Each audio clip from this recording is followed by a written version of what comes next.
Good evening. The political world tonight is mourning the death of Beau Biden, the son of Vice President Joe Biden, who succumbed to brain cancer Saturday at the age of 46. He was a promising young politician, but his death highlights both the dangers of brain cancer, which kills an estimated 15,000 adults a year, and the tragedies that too often have befallen the Biden family. We begin tonight with NBC's senior White House correspondent, Chris Jansen. Beau Biden was in some ways just like his father. Good evening. I'm Beau Biden, and Joe Biden is my dad. With a familiar name and an equally familiar smile. But Beau Biden was also very much his own man. He didn't want to rest on his dad's laurels. I think that was part of why he didn't run for Senate and wanted to run for governor. Twice elected Delaware Attorney General, he was a frontrunner for Delaware governor in 2016, a popular politician and decorated Iraq combat veteran. Tonight, in a town often torn apart by partisanship, a bipartisan outpouring of grief. Beau Biden was known to many as a dedicated public servant, a loving father of two, and a devoted partner to the woman he loved. Delaware's a better place because of Beau. Our country's a better place because of Beau, and the world's a better place because of Beau Biden.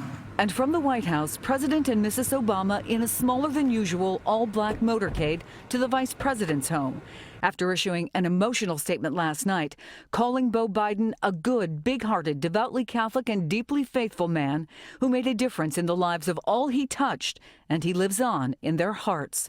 Tributes poured in on social media, from Jeb Bush to Hillary Clinton, Cher to John Legend. But much of the outpouring on Twitter was from people the Bidens never knew, expressing their personal heartbreak for a family that had already endured so much loss.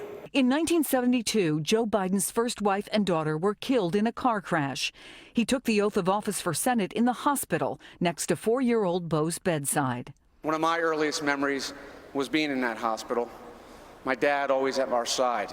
A father and son with an incredible bond forged by tragedy.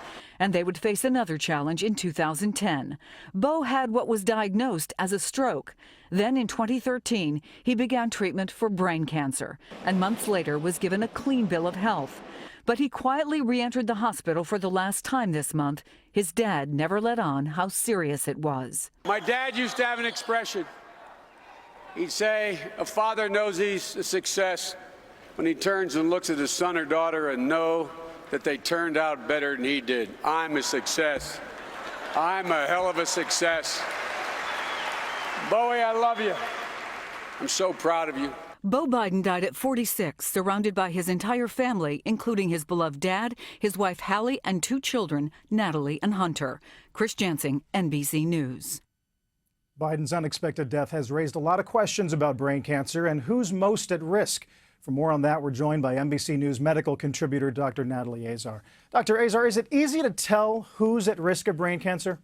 No, Carl, and in spite of the fact that there is ongoing research into the potential genetic or environmental risk factors for this particular kind of cancer, there really are no well-defined, accepted risk factors for brain cancer, other than perhaps a prior history of radiation to the head. There are some uncommon hereditary syndromes where brain cancer can be seen, but generally speaking, there are really no risk factors and consequently no good screening tests for brain cancer. 46 years old to so many seems so young. Does Biden's death at that age surprise you? No, and unfortunately not. Prognosis certainly improves as a young adult.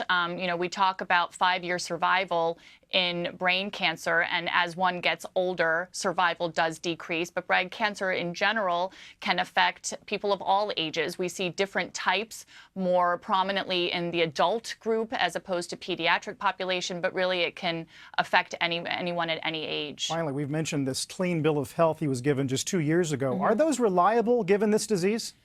Generally speaking, oncologists tend to say that a malignant brain cancer will recur in most cases. It's just really a matter of time. That's why survival rates are still so poor for the most aggressive types of brain cancer. And again, how well somebody does has to do with the grade of the tumor at diagnosis, how how advanced it is, let's say, when it's first diagnosed, as well as the type of cell. But generally speaking, we don't expect people to do incredibly well. Overall, the 5-year survival rate is only roughly 33%, and that's all central nervous system tumors combined. Dr. Natalie Azar with some sad news talking about Beau Biden. Thank you very much.